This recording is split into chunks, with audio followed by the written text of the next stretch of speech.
Assalamualaikum warahmatullahi wabarakatuh. Saudara-saudara sekalian, baru saja kita mendengarkan putusan Mahkamah Konstitusi terkait hasil akhir Pilpres tahun 2024. Putusan ini sebetulnya tidak mengejutkan. Putusan hari ini mengkonfirmasi bahwa kita semua termasuk MK tak kuasa menghentikan laju pelemahan demokrasi di negeri kita tercinta. Sebagai catatan, kami sangat bangga dengan 3 hakim MK yang menyatakan dissenting opinion. Yang saya muliakan Profesor Saldi Isra, Profesor Eni Nurbaningsih, Profesor Arif Hidayat. Mereka adalah orang-orang yang mulia yang menjadi harapan bagi tegaknya konstitusi dan kembalinya marwah Mahkamah Konstitusi ke depan. Dan mereka akan menjadi catatan indah dan baik dalam sejarah kita berbangsa dan bernegara. Profesor Saldi Isra tadi mengingatkan tentang keadilan substansial, bukan sekedar keadilan prosedural. Ini adalah catatan amat penting yang sayangnya terabaikan dalam proses demokrasi kita akhir-akhir ini. Artinya kita memiliki tugas yang masih panjang. Sebab demokrasi kita sesungguhnya masih ringkih dan harus terus-menerus dijaga dan dirawat. Namun kami masih menerima dan kita semua menghormati keputusan Mahkamah Konstitusi ini sebagai keputusan yang final dan mengikat. Saudara-saudara sekalian, perlu usaha kita semua untuk terus-menerus memperkuat demokrasi. Perlu sensitivitas kita semua untuk terus-menerus menjaga agar amanat reformasi tidak tergerus walaupun proses penggerusannya berjalan pelan-pelan, sedikit-sedikit yang seringkali membuat kita terlena.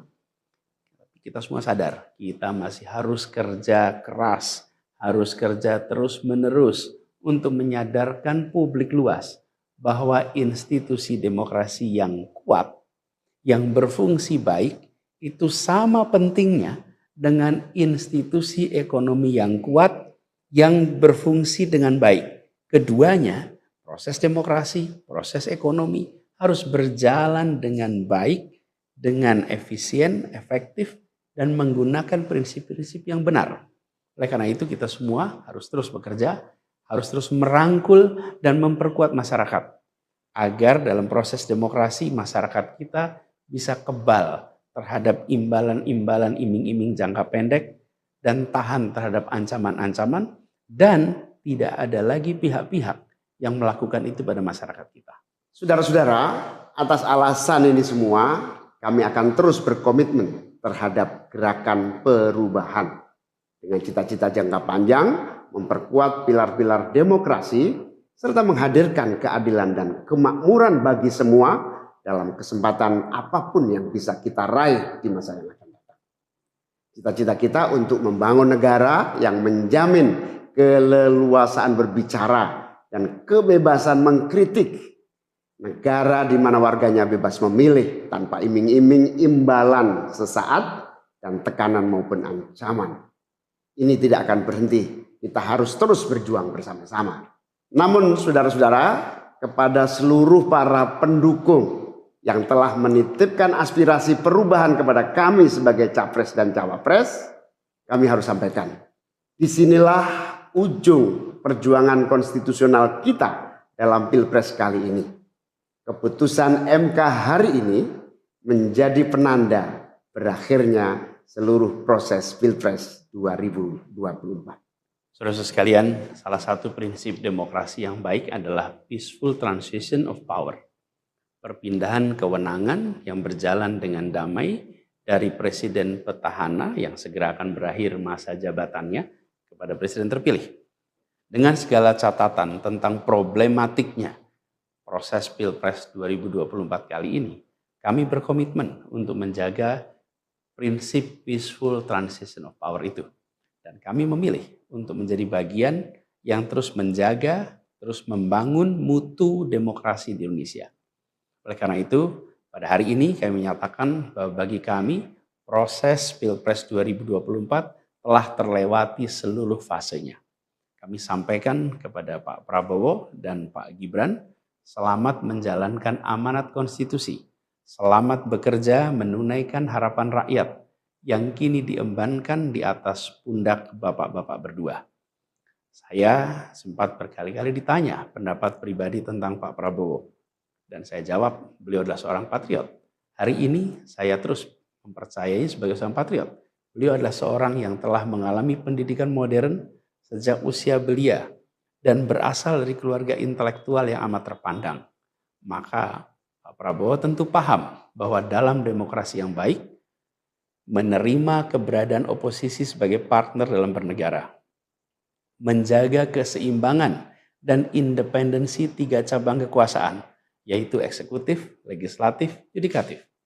Lalu menjamin kebebasan media sebagai pilar keempat demokrasi, serta yang tidak kalah penting adalah menjaga kebebasan rakyat di dalam bersuara, di dalam mengungkapkan pendapat, di dalam berserikat berkumpul dalam sebuah proses demokrasi. Dan sebagai seorang patriot terdidik, saya percaya Pak Prabowo akan mengembalikan dan akan menjaga nilai-nilai demokrasi ini di masa-masa Indonesia ke depan. Saudara-saudara sekalian, dalam kesempatan ini izinkan kami menyampaikan rasa terima kasih sedalam-dalamnya kepada seluruh pihak yang telah membersamai perjuangan kami. Partai pengusung, Partai Nasdem, PKS, PKB, teman-teman Timnas Amin, teman-teman tim hukum nasional, seluruh teman-teman relawan, para ulama, para tokoh-tokoh agama, para pakar dan rekan-rekan media.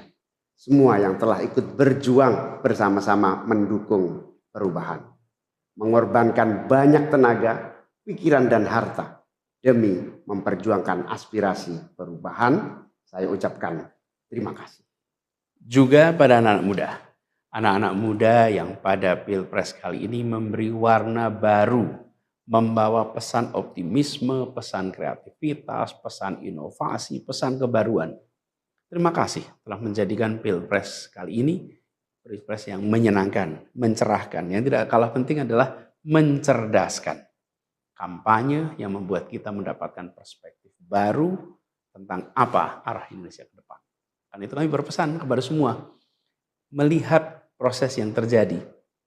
Proses politik sering nampak kotor dan berujung pada kecewaan. Tapi jangan sampai itu semua membuat kita berputus asa pada proses politik. Begitu banyak cita-cita besar yang dapat diperjuangkan melalui jalan politik. Bila saat ini kondisinya masih begitu mengecewakan, justru ini adalah tanda, ini adalah pengingat bahwa perlu semakin banyak dari kita semua yang mau berjuang di jalan politik. Ini adalah panggilan mereka-mereka yang berintegritas, yang menjunjung tinggi etika, yang memikirkan tentang masyarakat, tentang negara, tentang rakyat, untuk mau masuk di wilayah politik. Bawa kompetensinya, bawa integritasnya, dorong, jangan menyerah, dan jangan putus asa. Jalan perjuangan masih terbentang panjang. Sepanjang usia Republik ini masih terbentang jalan pengabdian untuk melakukan perubahan bagi keadilan, bagi kesejahteraan, bagi kemakmuran kita semua. Dan itu dibutuhkan kemauan untuk mau terlibat di dalam proses politik. Jangan putus asa, mari kita jalan terus untuk perjuangan ini. Teman-teman semua, marilah kita lanjutkan perjuangan. Mengubah yang memang perlu diubah. Melanjutkan perjuangan untuk memperbaiki apa yang memang perlu diperbaiki. Dalam berbagai kesempatan dan ruang yang tersedia di masa yang akan datang. Insya Allah, saya dan Mas Anies akan terus membersamai teman-teman semua di dalam memperjuangkan kebaikan dan perbaikan menuju Indonesia yang adil dan makmur untuk semua. Tetap semangat, jaga stamina, perjuangan masih panjang. Izinkan kami menyampaikan terima kasih. Terima kasih kepada semua. Semoga Allah SWT merahmati negara Republik Indonesia dan melindungi kita semua. Assalamualaikum warahmatullahi wabarakatuh.